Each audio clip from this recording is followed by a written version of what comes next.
Chers amis, bienvenue à ma chronique spéciale confinement.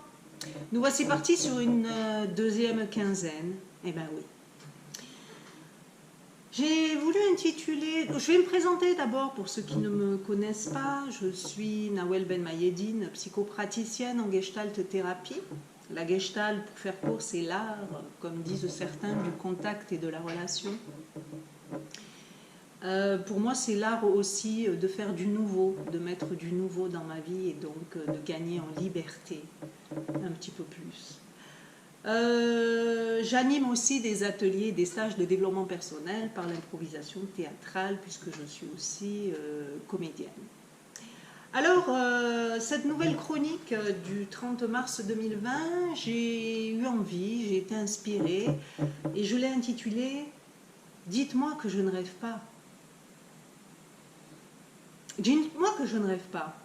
Alors, je ne sais pas vous, mais moi, depuis quelques jours, quand j'échange au téléphone ou par Skype ou WhatsApp, ou quel que soit le médium, merci la technologie, au passage, je me retrouve dans des discussions hautement philosophiques sur le sens de ce qui nous arrive et dans un contact du coup tellement plus authentique et nourrissant. Mais dites-moi que je ne rêve pas. Tout y est. Le partage des ressentis, du vécu de cette expérience inédite, inquiétante. Le discours intellectuel construit autour de la question de l'existence humaine. Le réveil spirituel même pour certaines et certains. Mais c'est beau, c'est beau. Mais dites-moi que je ne rêve pas. Presque aussi beau que toute cette nature qui prend son espace originel.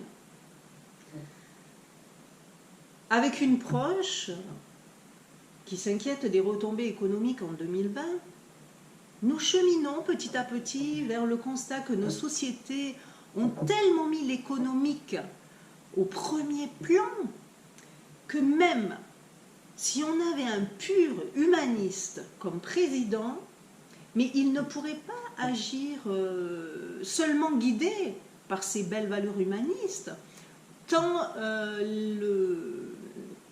l'humain, le sensible, l'être, le sacré, a été perverti par l'économique. Alors dites-moi que je ne rêve pas.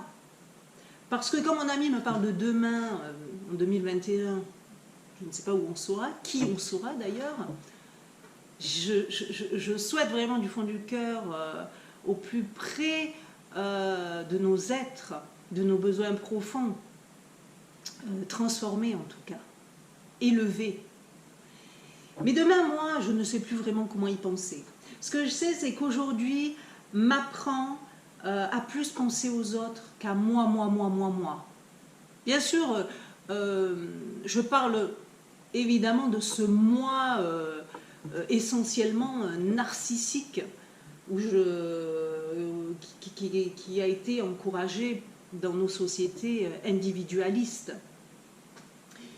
Et c'est une réflexion qui émerge de façon saine, en tout cas je trouve, puisque autour du discours individualiste et consumériste auquel nous sommes quand même habitués, moi-même je consomme, pas à outrance parce que j'essaie de mettre de la conscience, mais je suis aussi là-dedans, dans cette société aussi. J'ai l'impression que quelque chose a déjà changé dans le discours. Écoutez bien, on nous parle de rester chez nous comme un acte citoyen fort, qui nous donne le pouvoir d'aider les autres.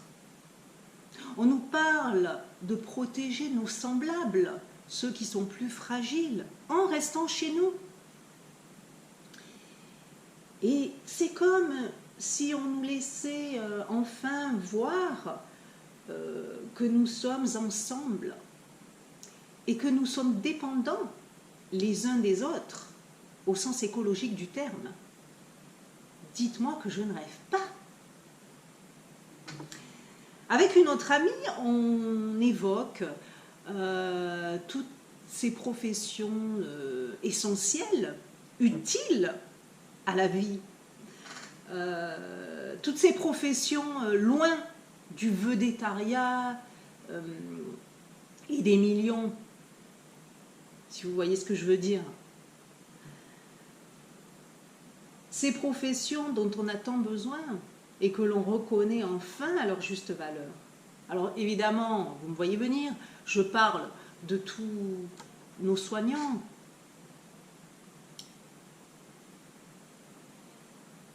Moi-même, j'ai un frère qui travaille dans un hôpital à Marseille et moi-même, je suis thérapeute.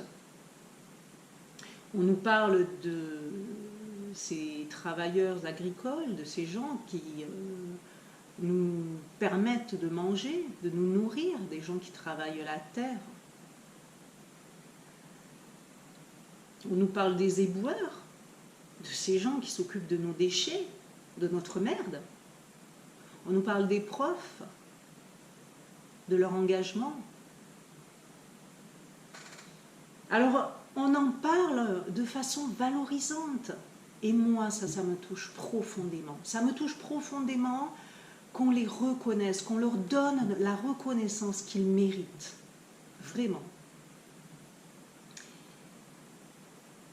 Dites-moi que je ne rêve pas, parce que moi j'ai vraiment l'impression qu'on remet un peu les choses à leur place, à leur juste place.